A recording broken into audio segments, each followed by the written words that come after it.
Welcome back, boxing fans, to another great show with Sean on boxing. Once again, happy Chinese New Year.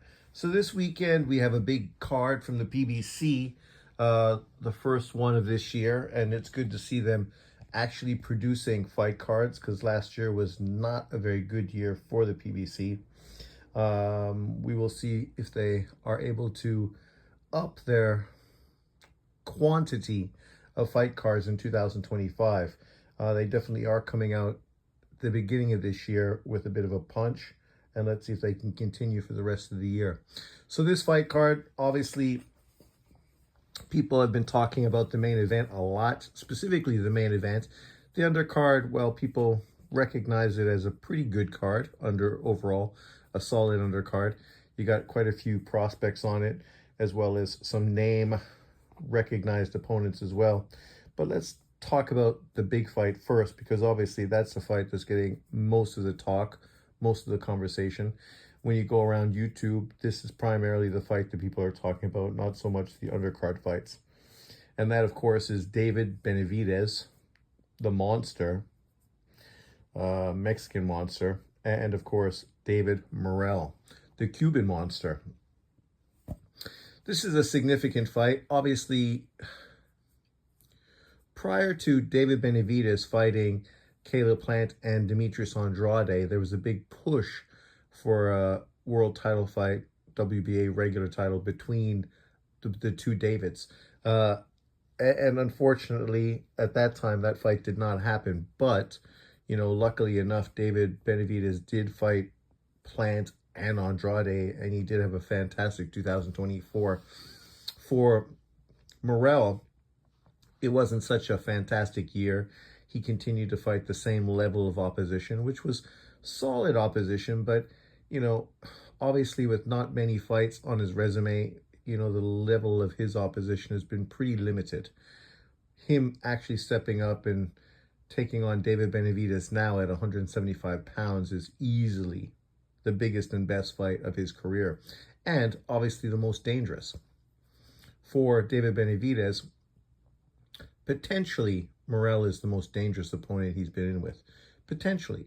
Because the one problem about somebody who hasn't been in fights with legitimate opposition and really high-level opposition, it's hard to really judge how good they truly are. Morrel looks fantastic. He looks like the perfect package, right? Obviously, speed, power, Cuban boxing, southpaw.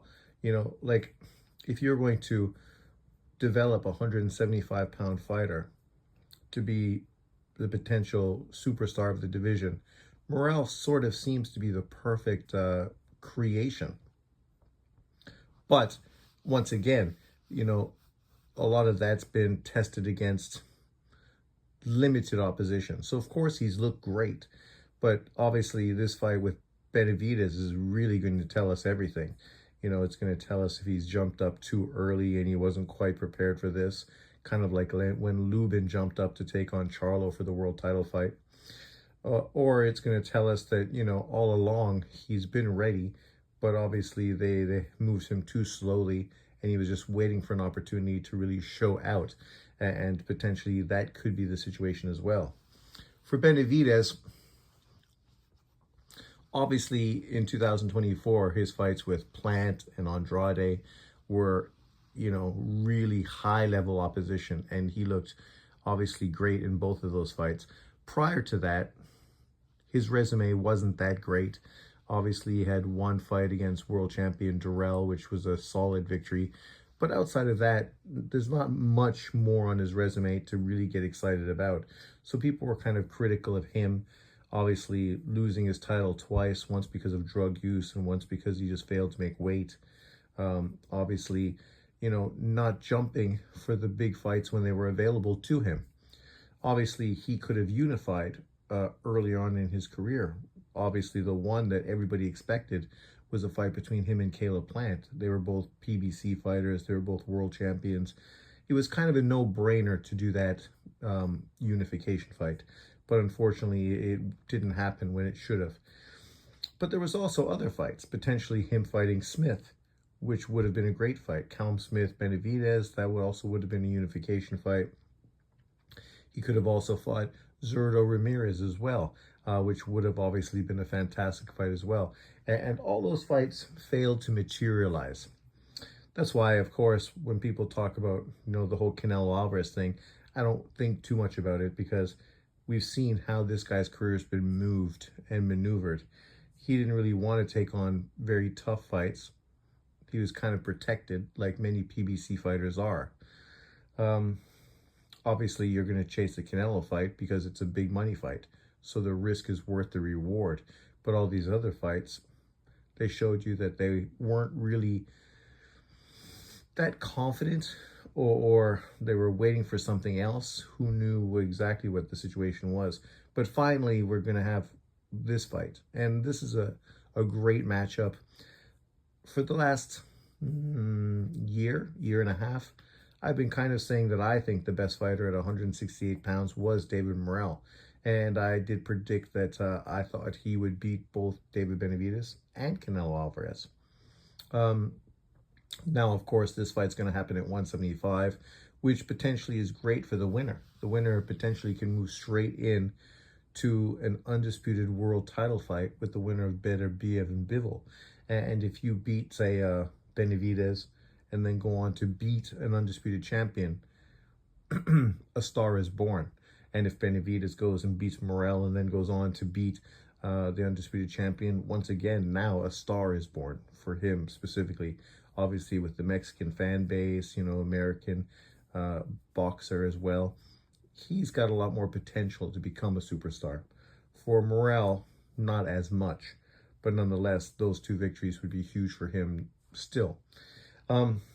It's a great fight. Obviously, it's hard to determine exactly how this fight is going to pan out.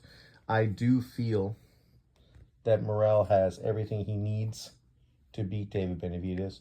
Obviously, he's got far better feet, faster hands, and I think really at this weight, he is the harder puncher. But that doesn't take away from Benavidez's experience, his hand speed and combination punching, and just these attributes, which potentially could be what he needs to drag Morrel into the deep water and beat him. So it's going to be a great fight. People are really excited about it, as they should be. It's a very good matchup. As far as the undercard, well, you have Figueroa-Fulton, the rematch, which should be a good fight. Obviously, the first fight they had at 122 pounds turned out to be a really entertaining fight. Both guys were really just in the mix the whole time, which was a little surprising. Most people felt that Fulton would have boxed a little more, but Figueroa was able to force his fight style, and many people feel he beat Fulton in that fight, but obviously didn't get the call. Now they're at 126 pounds, which in truth kind of benefits Figueroa, who's a really tall, long fighter, and that extra weight probably is going to make him far more sturdy and just a better overall fighter. For Fulton, we're not really sure if he's better at this weight. Obviously, he was a unified champion at 122, lost to Inoue, had one fight since the Inoue loss at 126 pounds. Did not look great in that fight. So there's a lot of questions to be answered from him. As I've mentioned on my lives, I would prefer to see Fulton win, because obviously if Fulton goes on to become a two-weight world champion, beats Figueroa in the rematch, that makes the Inoue victory against him that much better, that much more significant. If Figueroa goes in there and beats him, then it kind of takes a little bit away from the Inoue victory, which, would be disappointing, because obviously people who are anti-Inoue would use that against him down the road. But it should be an interesting fight, especially if it pans out like the first one did. And if it does, I think Figueroa potentially could stop Fulton. I think Fulton is going to have to be smarter in the rematch, but we will see what happens. Then, of course, we have Isaac Cruz against Angel Fierro. Everybody knows what this is. It's a bounce-back fight. Obviously, Cruz surprisingly lost his title to Valenzuela. Most people didn't expect that to happen. He kind of ducked a rematch with Valenzuela, and obviously is fighting Figueroa, who's a little more tailor-made stylistically for him. And this is going to obviously be an opportunity for him to get a victory after his loss and sort of redeem himself to the Mexican boxing fan. And it'll be interesting to see what direction he moves to after this fight.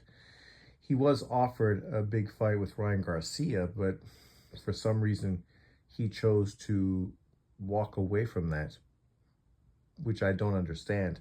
I know you have a fight scheduled, but nonetheless, I mean, the potential money fight with Ryan Garcia, it seems to be a stupid move in that situation, but we'll see if it pans out for him in the future. But nonetheless, most people feel that he's going to be too much for Figueroa. Figueroa's a good fighter, but he's not really world class, or at least he hasn't shown us that he's world class up until this point. Then, of course, we have Jesus Ramos Jr. People were super stoked about him, really thought that he was probably one of the top 354-pound fighters in boxing.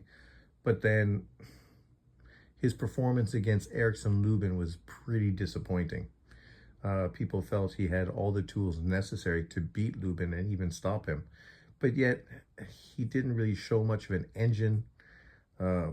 He was a little too passive, which obviously for a fighter like him, sort of you would think goes against his nature.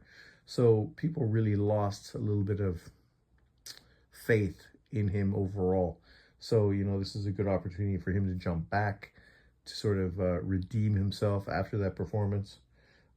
Obviously, he's facing Jason Rosario, the banana, who at one time was a world champion, but has since been sort of exposed as physically not a very rugged fighter, a guy that can easily be stopped, whether to the body or the chin. So it is kind of the perfect opponent for Ramos to come back with a spectacular knockout, but it's not really going to prove much. But nonetheless, at this point, at the 154-pound division, he doesn't really need to prove anything. He just needs to stay relevant because there's a lot of opportunities available. The PBC obviously has a unified world champion in Funduro, so, you know, there's potential opportunities for him. All he has to do is get a win, and hopefully in an exciting fashion. Some of the other younger fighters on this card that people may be excited about.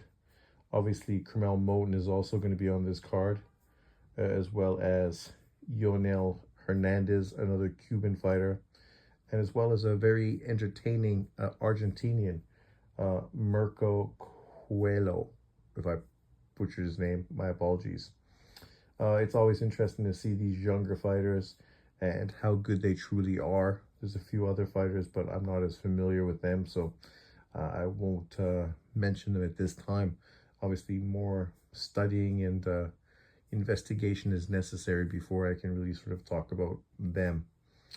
But overall, it's a good card. Obviously, I live in Taiwan, so I'm not going to be paying for this pay-per-view. It's impossible for me to buy pay-per-views from the US in Taiwan, so I will be trying to find a good stream, if at all possible. This is obviously one reason why I'm hoping that the PBC does sign a deal with DAZN, because that would make my life far easier as far as my consuming of boxing content. But overall, a solid card.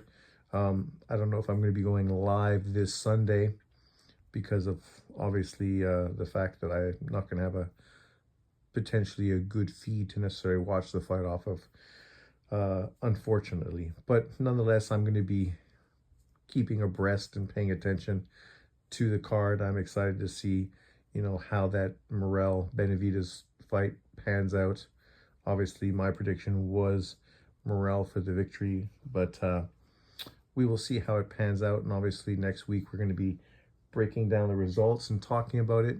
I'll probably go live Tuesday or Wednesday next week to talk about the overall results from the weekends. But let me know what you think about this fantastic PBC card happening this weekend. Who do you have winning, Morrel or Benavidez? Thanks for watching. Remember to like, subscribe, and share.